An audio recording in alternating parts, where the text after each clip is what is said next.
As the new Saudi-led coalition, with full American backing, drops bombs on Houthi targets inside Yemen, once again involving outside forces and interests in a Middle Eastern civil war, there are several points and questions that emerge from behind the narrative of what the Saudis are calling Operation Decisive Storm. Yes, this is a proxy war between the Saudi-aligned powers and Iran, as many have observed. And yes, Iran has supported the Houthi rebels in Yemen, but there's more going on than that if you look behind the surface. Just days before the Saudi bombing operations began, US officials confirmed that Washington had evacuated its remaining personnel from Yemen, including about 100 special operations forces. This was because of deteriorating security in the country. This withdrawal marks a further reversal in America's long-standing operations against Al-Qaeda in Yemen, which just recently President Obama had been rather oddly declaring a great success. But then those kinds of grand statements, utterly divorced from reality, are to be expected of our leaders. We could all laugh at George W. Bush's statements about the great success of the Iraq War, or about Obama's congratulations to the Libyans for their great victory for democracy, as he called it in the 2011 uprising. Were it not for the fact, of course, that none of it is actually funny. Far from it.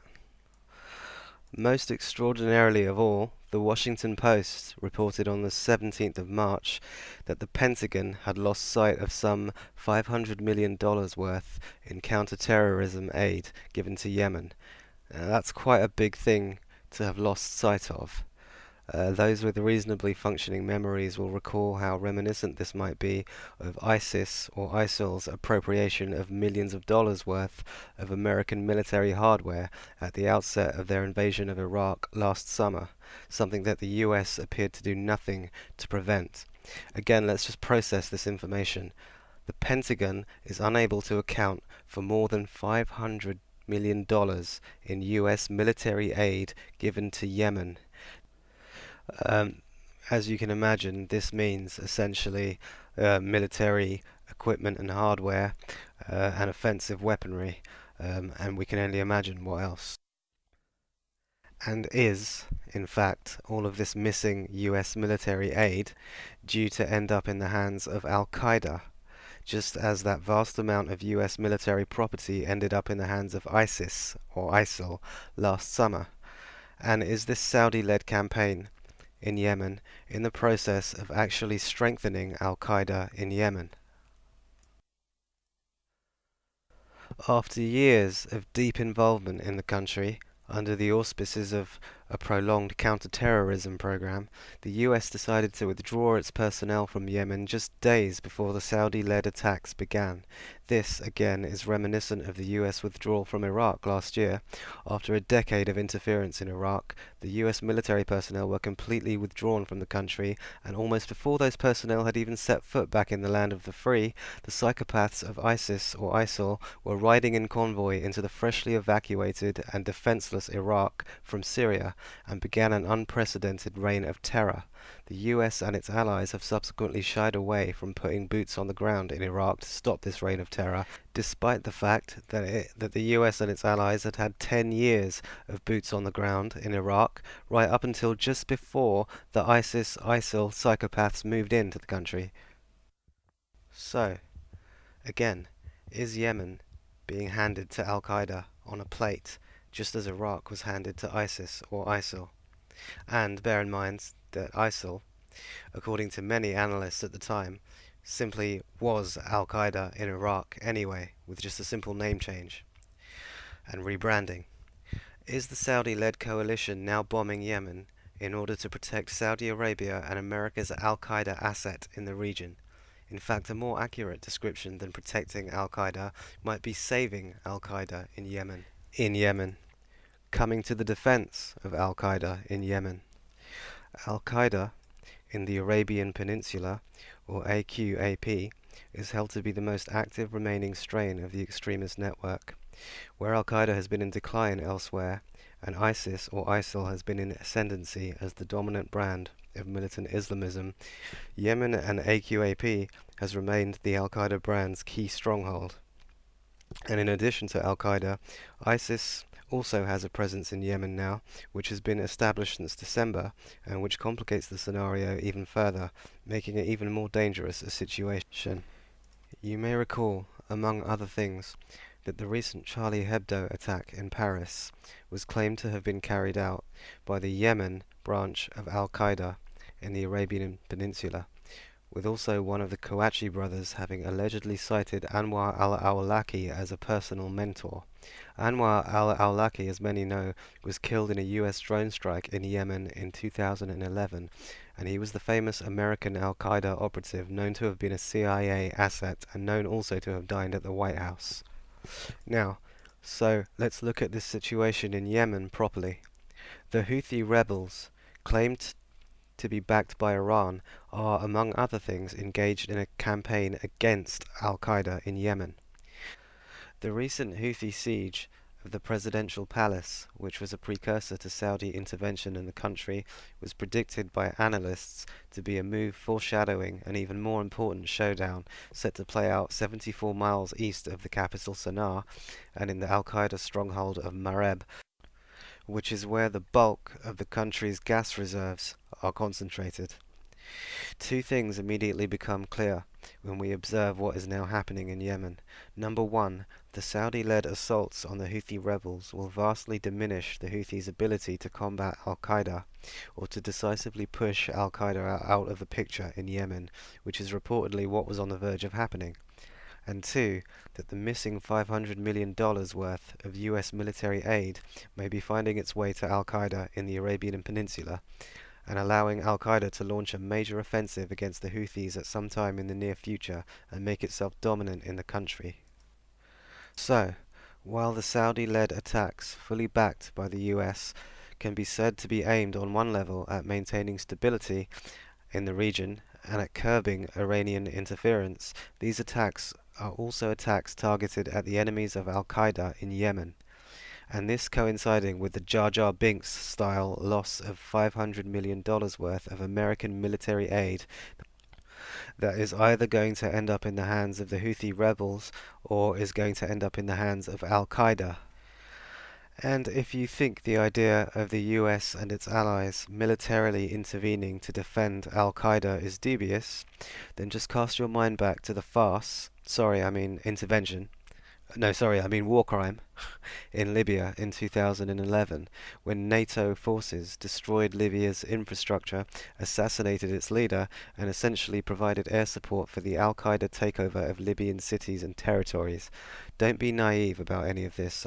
The Al-Qaeda takeover of Libyan towns and cities was planned and abetted by NATO, as was the assassination of Muammar Gaddafi. But there's still even more than that to this situation in Yemen that is now unfolding.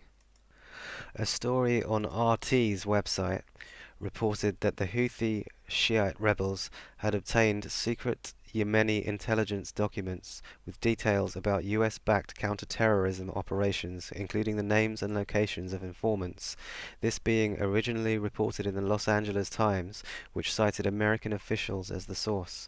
The documents were apparently stolen when Houthi fighters took over the office of Yemen's National Security Bureau in the country's capital Sana'a, which was closely cooperating with the CIA on various anti-terror missions. The compromised files reportedly influenced President Obama's decision to evacuate remaining US personnel from Yemen last weekend, including the 1,000 Special Operations Forces. The evacuation from Yemen, of course, seriously undermines America's operations against Al-Qaeda in the region, and might even be perceived as quitting on the job. This being after years of repetitive drone strikes and targeted assassinations that have effectively turned half of the civilian population in Yemen against the US and its allies due to the various instances of civilian casualties and collateral damage. This reports about the seizure of the National Security Bureau building emerged mere hours before Saudi Arabia announced it had launched military operations against the Yemeni Houthis. So a question arises. Did these rebels who seized the office discover something particularly damning in regard to the US and the CIA's operations? Something that provoked the rapid and complete withdrawal of US personnel and the immediate surprise bombing operations by the Saudis and allegedly 9 other countries? Given that there could be any number of particularly dirty CIA secrets regarding its activity in Yemen and in the broader region, and in its dealings with Al-Qaeda, one has to wonder. There is also the implication that intelligence gleaned from this raid by the Houthis might have found its way to Tehran. Any information gleaned from the Houthis' raid on the building and the documents that were discovered may not just be to do with Yemen, but could be to do with what's going on elsewhere in the region. It could be to do with what's going on in Syria, it could be to do with what's going on in ISIS, in Iraq, in Libya, or in Egypt. But even putting that aside, this situation now also has the potential to escalate into something much broader and much worse. It's already further destabilizing the already destabilized Middle East, but direct Saudi-led military assaults are a major provocation against Iran at a time when Iran is seen to be making some progress towards a reconciliation of sorts with the US. Now, if you're confused already, try getting your head around this. The Houthis are enemies of Al-Qaeda and are engaged in a campaign to destroy Al-Qaeda in the Yemen. Al-Qaeda is responsible for the 9/11 attacks and various other terrorist attacks on the West. Most of the 9/11 hijackers were Saudis, and research demonstrates that Saudi agents were heavily involved in orchestrating the 9/11 attacks.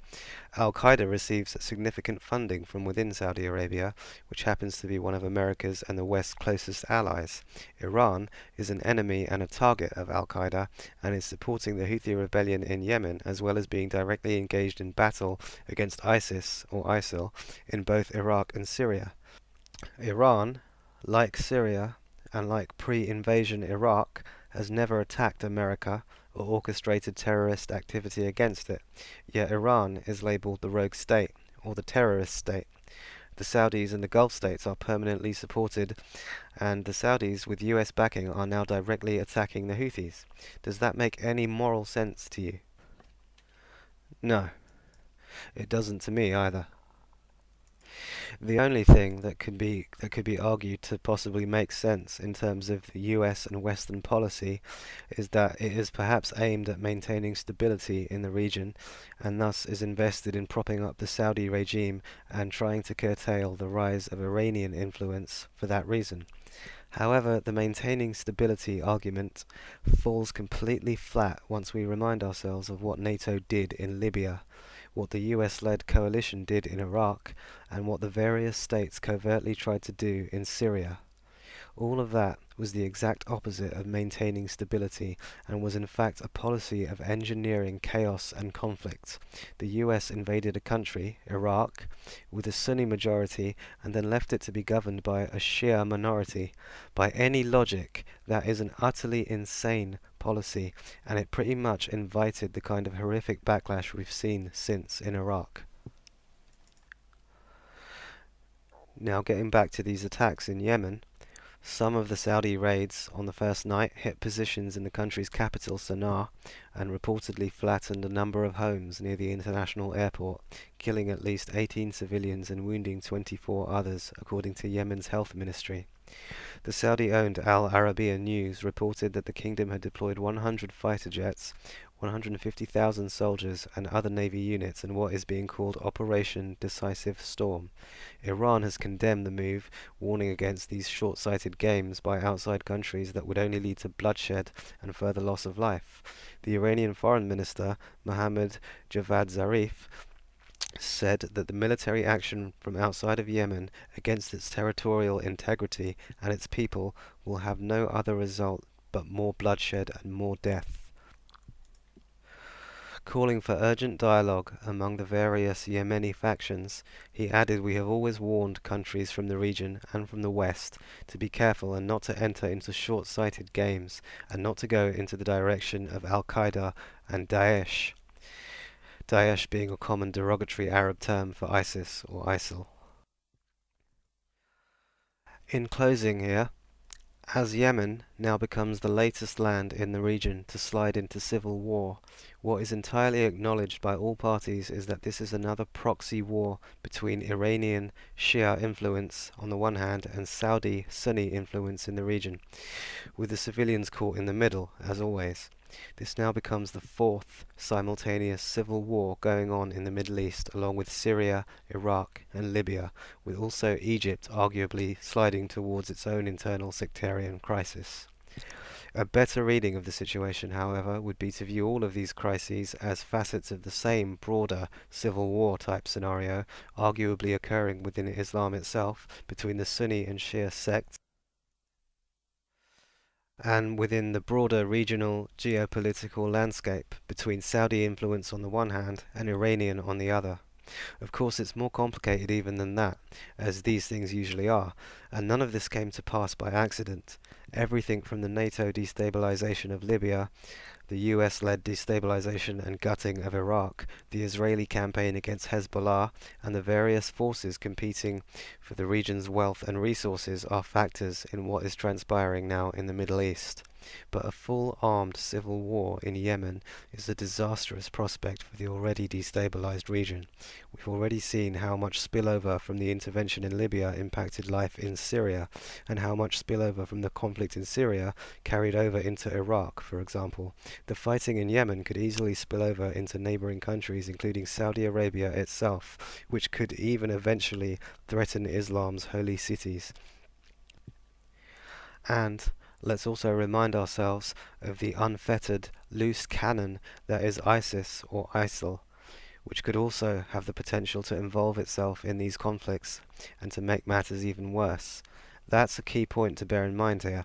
While the main party to benefit from the Saudi-led assaults in Yemen is Al-Qaeda, one of the main parties to benefit from all of this chaos and sectarian fighting in the Middle East in general is ISIS or ISIL, which can thrive in these kinds of environments, just as it has already thrived in the fighting in Iraq and Syria.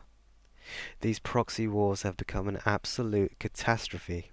One might ask who the Saudis are to complain about Iranian backing of Houthi rebels when the Saudis and the Gulf states openly backed Sunni and Salafist rebels fighting to overthrow the Syrian government. No analyst or expert would even pretend to claim that the Iranians had started the war in Syria or had anything to do with the callous raping and mutilation of Libya. Iranian proxies have become involved in Syria, but only as a response to the initial outside interference from its regional enemies. I'm not defending the Iranian government or justifying Iran's own interference in Yemen, Syria or Iraq, but an objective, neutral view of the situation shows that Iran has every reason to involve itself in Iraq in order to protect itself from the spread of ISIS or ISIL. It has every reason to come to the aid of the Assad government in Syria, which has been under attack from a covert international conspiracy for 4 years. And in terms of Yemen, the argument could be made that if the Saudis and the Gulf states assume the right to arm and fund proxy militias as it did in Syria, and if NATO and Western powers assume the right to do the same in Libya, which it did in 2011, then who can honestly tell the Iranians that they can't do the same thing in Yemen? What Iran is doing in Yemen isn't right. It wouldn't be right if all things were as they should be, but virtually all other powers involving themselves in the Middle East, Saudi Arabia, the Gulf states, Israel, the US, NATO, have been arming and aiding proxy militias and terrorists almost exclusively Sunni or Salafist in nature, all of which are a direct threat to Iran and to Shia populations and interests. In this context, Iran has practically no choice but to do the same. It isn't right, and it isn't in the interests of Yemen as a country or of the people in Yemen, but this is the situation that has been created in the Middle East, and Iran can be said to be merely playing by the rules that the Saudis, the Gulf states, NATO, and others have created. But, of course, there may be something else going on here too, in terms of what's happening in Yemen. And, as ever with these kinds of situations, it may have something to do with natural resources. In 2010, F. William Engdahl wrote on the Global Research website, that in addition to its geopolitical position as a major global oil transit choke point, Yemen is reported to hold some of the world's greatest untapped oil reserves. Yemen's Masila Basin and Shabwa Basin are reported by international oil companies to contain world-class discoveries. France's Total and several smaller international oil companies are engaged in developing Yemen's oil production. The evidence suggests that the Pentagon and US intelligence are moving to militarize a strategic choke point for the world's oil flows. So there you have it. And of course, none of this is of any help to the average citizen of Yemen, stuck in poverty and with no one seeming to be acting to improve their quality of life or the country's economy or to represent the best interests of the people. Yemen is a dismally poor country, the poorest in fact in the Middle East, despite its apparent richness in natural resources. Those resources are almost certainly a factor in the chaos now sweeping the country. It also becomes increasingly difficult to look at these situations in these countries, in Yemen, in Syria, in Iraq, and in the broader regional struggle between the Saudis and the Iranians, and the US interests on the other hand, and the Israeli interests on the other hand, and not to see the actualization of the famous Albert Pike prediction concerning the Third World War, which would be brought about by deliberate agitation of the Zionists and of the Muslim world.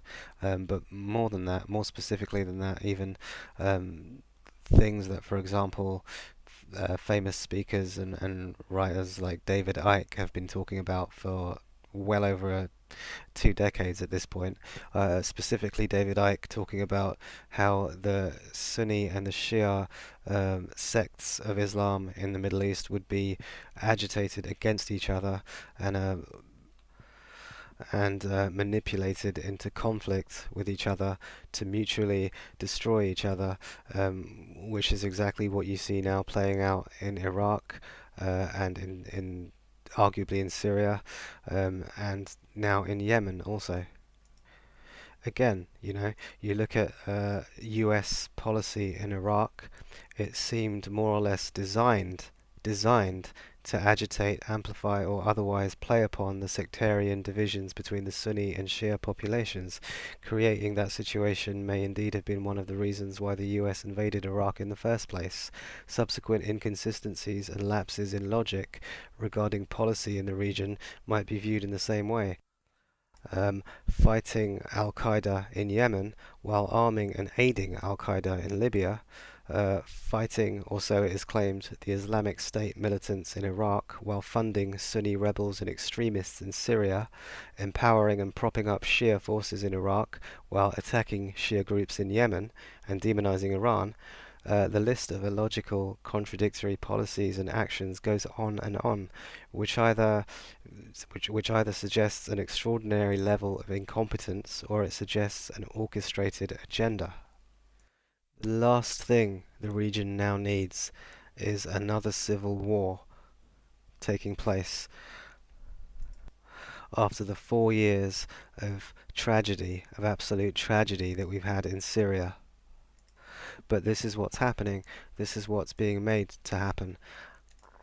And do not be surprised if at the end of all this, in Yemen, Al-Qaeda emerges even stronger than ever before, or Al-Qaeda emerges in control of the country, armed with $500 million worth of American weapons. Because that's what was done in Libya, that's what was done ultimately in Iraq, and that was what was attempted in Syria.